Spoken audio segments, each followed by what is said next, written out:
तर नमस्कार मंडळी, आपला मराठी बिग बॉसमध्ये आज विकेंडचा वार म्हणजे शनिवार आहे आणि आपला भाऊचा धक्का याच्यावरती होतंय काय ते आज नक्की बघायचं आहे आपल्याला. तर त्याच्यामध्ये आता प्रोमो आलेला आहे.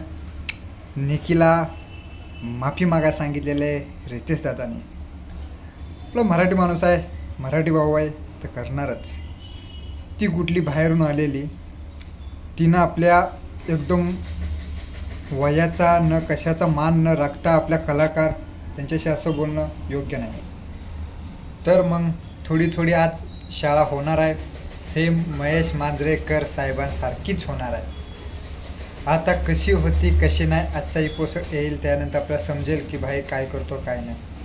ठीक आहे, पण आपण पण आज त्याची वाट बघतोय की कसा शो चालेल, म्हणजे आज कसा रिमांडवरती घेतोय कसा नाही. आल्या तर प्रोमो तो चाललेला आहे. तर त्या प्रोमोमध्ये कोण जाते आज बाहेर कोण नाही जात असं वाटतंय की बिग बॉस एक आठवडा अजून खेळायला देईल. सूरज चव्हाण मस्तपैकी खेळी करायला लागलाय, मस्तपैकी बोलतोय, मस्तपैकी खेळतोय. याचा मला अभिमान आहे, कारण त्याला सगळे कामं साफसफाई वगैरे जे सगळे लावतात हे काय लावत्या. आणि मस्तपैकी आज एक नंबर असा शो होणार आहे आणि गाजणार पण आहे.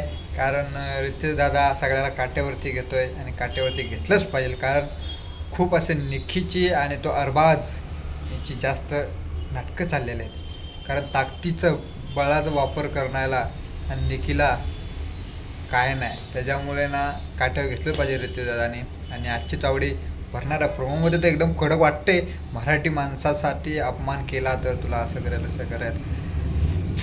वाह, मानलं पाहिजे, असं पाहिजे काहीतरी, असं नेतृत्व करणारा एक माणूस पाहिजे. आयला मराठी माणसाला मराठी शोमध्ये असं बोलल्याबद्दल एक नंबर. मला तर भारी वाटला शो. आज संध्याकाळचा इंटरेस्ट होत आहे की कधी 9 वाजतील आणि कधी शो होते. कारण भावची चावडी बघायला मजा येत आहे, भावचा धक्का बघायचा, भावचा धक्का. तर आपलं मराठी बिग बॉस आहे आणि त्याला लाईक करायचं, शेअर करायचं, सबस्क्राईब करायचं आपल्या चॅनलला पण. आणि त्याला पण ज्याला आता सूरज चव्हाण तर मला आवडतो बाबा, कारण तो ज्याची त्यानं पद्धत म्हणजे काय सांगितल्या, वडील जेव्हा वारले तेव्हा तो काय खेळत होता, गोट्या खेळत होता. त्याच्यामुळे त्याची जी परिस्थिती आहे त्याच्यातून तो खूप संघर्ष करून त्याला मोठा आला आणि त्याला फसवलेलं खूप जणांनी आहे. तो टिकटॉकच्या काळामध्ये खूप फेमस होता आणि मी त्याचे व्हिडिओ बघायचो, मी हसायचो. पण आता समजलं की तो कुठे पोचला आणि आपण कुठे. तर मित्रांनो, त्याला सपोर्ट करा. सूरज चव्हाण म्हणजे तुम्हाला जे आवडेल त्याला तुम्ही सपोर्ट करा. असं नाही की मी बोलेल त्याला, तुम्हाला जे आवडेल त्याला